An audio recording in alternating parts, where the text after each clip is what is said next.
Video like करके आगे share जरूर कर देना। बैठने लगे तो बुराक ऊंचा हो गया, बुराक ऊंचा हुआ। जिब्रील से कहा बुराक ऊंचा हो गया। अर्ज की आका हाँ, यहाँ एक पत्थर है, उस पर पैर रखना है और पैर रख के फिर चढ़ना है। हुजूर ने पत्थर रखा, कहाँ के पत्थर पर? बैतुल मुकद्दस के पत्थर पे पैर रखा, बुराक पे बैठे। तो जैसे ही चले, पैर रखने से पत्थर को ऐसा इश्क हुआ कि वो भी पीछे दौड़ा, मैं भी चलूंगा। पैर रखकर मुझे छोड़ के जाते कहां, पैर रखकर मुझे छोड़ के जाते कहां, मैं भी चलूंगा। मेरे आका ने, मैं सखरा, रुको, तुम रुको, रुको। कुर्बान जिसको हुजूर ने कहा सखर, रुको, वो आज भी रुका हुआ है। और कैसे रुका हुआ है? ऐसे उठा, ऐसे ऐसे उठा। हुजूर ने कहा रुको, वहीं रुक गया। रुकना किसको कहते हैं? तवज्जे है आपकी। एक आदमी अपनी जगह से चला, आगे बढ़ा, कहेंगे रुको। रुकने का मतलब क्या? अब ना पीछे हो, है तवज्जे, ना पीछे हो ना आगे बढ़ो, जाए वहीं रुको। अल्लाह की इज्जत की कसम, जाके बैतुल मुकद्दस देख लो। अगर अल्लाह तौफीक दे तो बैतुल मुकद्दस जाके देख लो। वो उठा था, हवा में मुअल्लक था, अभी भी वो हवा ही में मुअल्लक है।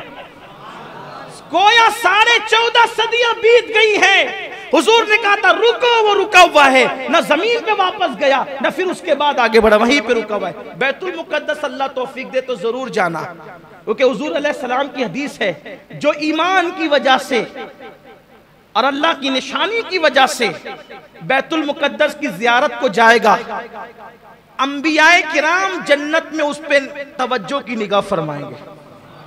और जो 5 वक्त की नमाज बैतुल मुकद्दस में पढ़ ले, 5 वक्त की नमाज, वो गुनाह से ऐसे पाक हो जाता है जैसे अभी अपनी माँ के पेट से पैदा हुआ। इसलिए अगर अल्लाह तौफीक दे तो एक मर्तबा बैतुल मुकद्दस जाने की नियत जरूर करें।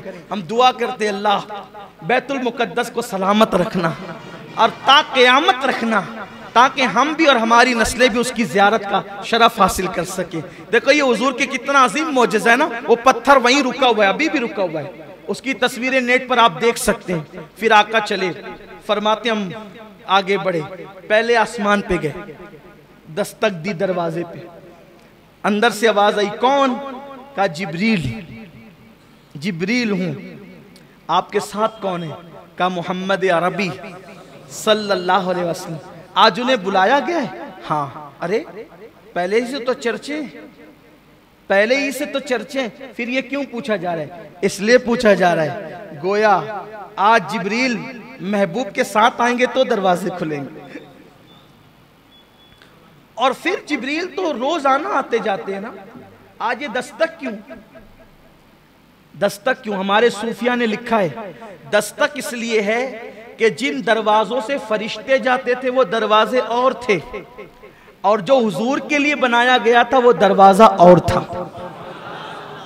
यानी आसमान में कई दरवाजे हैं, लेकिन एक दरवाजा मखसूस मेरे नबी के लिए बना था कि जब मेराज पर हबीब को बुलाएंगे तो इसी दरवाजे से बुलाएंगे, और महबूब इसी तो ये महबूब के लिए मखसूस दरवाजा था, किसी और के लिए खुलना नहीं था। दरवाजा खुला, हुजूर कहते हैं हम अंदर गए, अब जल्दी जल्दी चलते हैं। 10 बजे का टाइम था, 10:15 होता, जल्दी जल्दी चलते हैं। कल भी, लेकिन कल हमने रखा था मेराज के बाद क्या हुआ ये बयान ही नहीं होता, तो कल के लिए हमने रखा था। कल भी इंशाल्लाह, चूंकि हालात थोड़े नाजुक है, तो कल भी हम यही करेंगे कि इशा की जैसे ही नमाज हो जाएगी, एक नाज शरीफ के बाद बयान शुरू कर देंगे। तो अगर आप सोचेंगे कि 10 बजे बयान शुरू होगा, तो ऐसा नहीं होगा, एक नाज शरीफ होगी, फौरन बयान शुरू हो जाएगा कल भी। तो मैं बात अब समेटने लगा हूं, जल्दी जल्दी से हम चलते हैं। फरमाते हम पहले आसमान पे गए तो वहां फरिश्ते थे और एक बुजुर्ग बैठे हुए थे। तो मुझे जिब्रील ने कहा हुजूर इनको सलाम करें, ये आदम अलैहिस्सलाम है। तो मैंने सलाम किया, तो मैंने जब सलाम किया अस्सलाम अलैका, तो उन्होंने जवाब दिया वालैकुस्सलाम या इब्न सालिह, ऐ मेरे साले बेटे, व नबिय्यु सालिह, या इब्न सालेह व नबी सालेह, ऐ सालेह बेटे और सालेह नबी, आप पर भी सलाम। जवाब दिया। फिर वहां पर फरमाया आपने, दाईं तरफ नूरानी रूहें थी और बाईं तरफ मैली मैली रूहें थी। इधर देखते तो खुश होते थे, इधर देखते तो गमगीन होते थे। मैंने पूछा ये क्या है? अब हुजूर ये क्यों पूछते हैं? अब यहाँ भी कुछ लोग कहते हैं देखो नहीं मालूम था तो पूछा जिब्रील से। अब आप ही को सब मालूम है कि हुजूर को क्या मालूम है क्या नहीं मालूम है, तो अब आप बातें करते ही रहे। फिर अल्लाह ताला क़यामत के दिन फिर आपको खड़ा करेगा अपनी अदालत में। तो फिर मैं कोई जिक्र उनका नहीं करता, लेकिन ये जरूर कहता हूँ क्यों ये ऐसी बात करते हैं हुजूर को। अरे मेरे अजीज, हुजूर अलैहिस्सलाम ये जो बार बार पूछ रहे हैं ना, इसलिए पूछ रहे हैं। मैं पूछूंगा तो जिब्रील बताएंगे।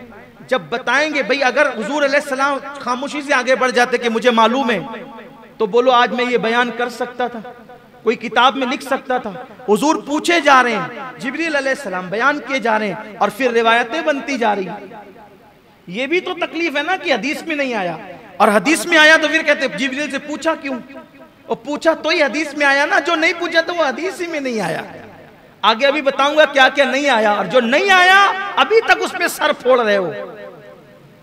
सभी सर फोड़ रहे हैं, कोई कुछ नहीं बता पा रहा है। जो नहीं आया हदीस में नहीं बता पा रहे हैं। इतना अल्लाह ने भी फरमा दिया, नहीं बयान किया ना। फ़अौहा इला अब्दिही मा औहा, हमने जो बातें करनी थी अपने महबूब से कर ली, नहीं बयान किया, नहीं बताया। फिर तो इसलिए हुजूर ने जो पूछ लिया उनका एहसान है कि अगर न पूछते तो हम किस तरह बयान करते। तो फिर आगे बढ़े दूसरे आसमान पे। फिर दूसरे आसमान पर पहुंचे तो फिर वहां हमारी मुलाकात दो खालाजाद भाइयों से हुई, हजरत ईसा अलैहिस्सलाम से और उनके खालाजाद भाई हजरत याहया अलैहिस्सलाम से। फरमाया दोनों जवान हैं और ऐसा लगता है जैसे अभी नहा के निकले हैं। हुजूर ने पूरा होलिया बयान किया, अभी नहा के निकले, उनकी जुल्फों से पानी के कतरे ऐसे टपक रहे थे, वो चांदी के मोतियों की तरह। खड़ा खड़ा नक्शा फरमाया, और दोनों थे वहां पर, बड़े पाकीज़ा सुथरे जवान थे। फिर उनको हमने सलाम किया, उन्होंने भी हमारा इस्तकबाल किया। फिर तीसरे आसमान पर पहुंचे, वहां हमने बहुत खूबसूरत नबी को देखा, वो हजरत यूसुफ अलैहिस्सलाम थे। यूसुफ अलैहिस्सलाम की ज़ियारत वहां पर की। फिर उसके बाद फरमाया हम चौथे आसमान पर पहुंचे। चौथे आसमान पर पहुंचे तो वहां हमने हजरत हारून अलैहिस्सलाम को देखा, उनको सलाम किया। फिर उसके बाद कहा हम पांचवें आसमान पर पहुंचे तो माफ कीजिएगा, हम चौथे आसमान पर पहुंचे तो हजरत इदरीस अलैहिस्सलाम की ज़ियारत की, उन्हें सलाम किया। फिर पांचवें पर पहुंचे तो हजरत हारून अलैहिस्सलाम की ज़ियारत की, उन्हें सलाम किया। छठे आसमान पर पहुंचे, हजरत मूसा अलैहिस्सलाम मिले, उनको सलाम किया तो वो रोने लगे, देख कर रोने लगे, कहने लगे ये जवान मेरे बाद आया, क्या मर्तबे पाया, ये जवान मेरे बाद आया, क्या मर्तबे पाया कि इसकी उम्मत सबसे ज्यादा जन्नत में जाएगी, इसके पैरोकार सबसे ज्यादा होंगे। अल्लाह ने इसको क्या शान अता की। ये रोना हसद की वजह से न था, इस वजह से था कि बड़ी मेहनत की हज़रत मूसा अलैहिस्सलाम, बहुत मेहनत की, लेकिन आपकी कौम बड़ी निकम्मी, बड़ी नालायक कौम, ऐसे ऐसे ताने दिए, नबी को बहुत सताया। लेकिन ये मेरे आका अलैहिस्सलाम, देखो दोनों में फ़र्क बताऊं, दोनों की कौम में फ़र्क। मूसा अलैहिस्सलाम चले अपनी उम्मत को लेके, का लड़ना है, कौम से लड़ना है, दुश्मनों से। कौम ने क्या जवाब दिया बताए, आप लड़ो और आपका रब लड़े, हम तो यहाँ बैठ के तमाशा देखेंगे।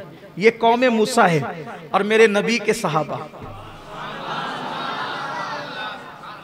मेरे आका के सहाबा। हुजूर लड़ने नहीं निकले थे, एक काफिला था उसको रोकने निकले थे, लेकिन वो काफिला निकल गया, जंग के हालात बन गए। मेरे आका अलैहिस्सलाम ने सहाबा को लेकर मशवरा किया, बताओ क्या मशवरा देते हो। एक सहाबी उठ के खड़े होते, या रसूल अल्लाह मशवरे की क्या बात है, हम आपके गुलाम हैं, आप हमें ले चलें, जब तक हमारे जिस्म में खून का एक कतरा मौजूद रहेगा हम आप पर सब कुछ कुर्बान कर देंगे। हम मूसा की कौम की तरह नहीं कहेंगे कि आप लड़े और आपका रब लड़े, हम बैठकर तमाशा देखेंगे। हुजूर जब तक जान है आपके कदमों पे कुर्बान करते रहेंगे।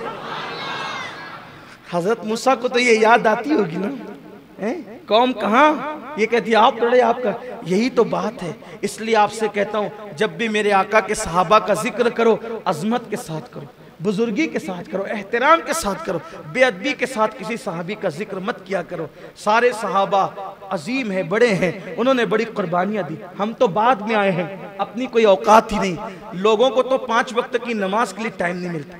आज मैं देख रहा हूं मालेगांव के कुछ छोकरे जो 5 वक्त की नमाज भी नहीं पढ़ सकते अल्लाह रसूल के लिए, वो सहाबा को गालियां दे रहे हैं। सहाबा तो ऐसे थे और वैसे थे, तू 1 वक्त की नमाज नहीं पढ़ सकता और तू उन सहाबा को गालियां दे रहा है जिन्होंने अपना तन मन धन कुर्बान किया है। इसलिए सहाबा के लिए जबान पे लगाम रखो। कोई भी सहाबी हो वो सहाबी हैं, और अहले सुन्नत जिसे सहाबी मानते हैं उनकी शान में कोई बेअदबी ना करो। जो मेरे आका अलैहि सलाम के किसी भी सहाबी की शान में बेअदबी करेगा ना उसका फर्ज कबूल होगा ना उसका नफल कबूल होगा। हजरत मूसा अलैहि सलाम रो रहे थे। बहरहाल हुजूर अलैहि सलाम वहां से निकले, 7वें आसमान पे इब्राहीम अलैहि सलाम, वो बैतुल मामूर को टेक लगाए बैठे थे। बैतुल मामूर क्या है? काबे के ऐन ऊपर 7वें आसमान पे फरिश्तों का किबला है, उसको कहते हैं बैतुल मामूर। उसको क्या कहते हैं? बैतुल मामूर उसको कहते हैं। हाँ, 7वें आसमान पर। अब तेजी से चलना था तो तेजी से चलते हैं। जैसे माह मुहर्रम में कम से कम 5 दिन हम लोग महफिल करते हैं ना, ऐसे मेराज के लिए भी कम से कम 5 दिन महफिल, कम से कम 5 दिन होनी चाहिए। तो एक एक बात हो। पहले आसमान पे क्या हुआ, बड़े मजे हैं, बड़े मनाजिर हैं। दूसरे पे क्या हुआ थे, एक एक बात के लिए तक वक्त चाहिए, लेकिन टाइम भी कम है। हुसूल बरकत के लिए आगे बढ़ रहे हैं। बैतुल मामूर से टेक लगा के बैठे, फरिश्ते आते हैं। जो एक बार जिंदगी में आता है कयामत तक फिर उसको मौका नहीं मिलेगा। इब्राहीम अलैहिस्सलाम बहुत खूबसूरत है, आका ने उनका हुस्न बताया, बहुत खूबसूरत है। खास बात फरमाया कि अब्दुल मुत्तलिब का चेहरा उनके चेहरे के मुशाबे है, यानी हुजूर के दादा हज़रत अब्दुल मुत्तलिब इब्राहीम खलीलुल्लाह अलैहिस्सलाम के मुशाबे। तो सलाम किया। सलाम करने के बाद इब्राहीम अलैहिस्सलाम ने कहा कि आपको मुबारक हो, आप बड़े अजीम शान वाले हैं। मैं चाहता हूं आपकी उम्मत को कुछ तोहफे दूं। मैं चाहता हूं आपकी उम्मत को कुछ तोहफे। अगर वो मौत के वक्त की सख्ती से बचना चाहते हैं, अब इब्राहीम अलैहिस्सलाम तोहफा दे रहे हैं उम्मत के लिए। अगर मौत की सख्ती से बचना चाहते हैं उनसे कहना वो कसरत से अल्लाह का जिक्र करें।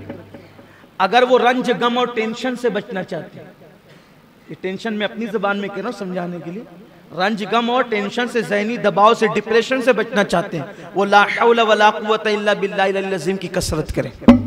ये हज़रत इब्राहीम अलैहिस्सलाम की तरफ से तोहफा है। लाहौल शरीफ को अगर आप लाजिम पकड़ लें, ये लाहौल शरीफ इतना मुबारक अमल है, जो इसको लाजिम पकड़ ले वो कभी गमगीन होगा ही नहीं, टेंशन उस पर जल्दी आएगा ही नहीं, बलाओं से हमेशा महफूज रहेगा। हमेशा 100 बार आदत बनाएं लाहौल शरीफ पढ़ने की।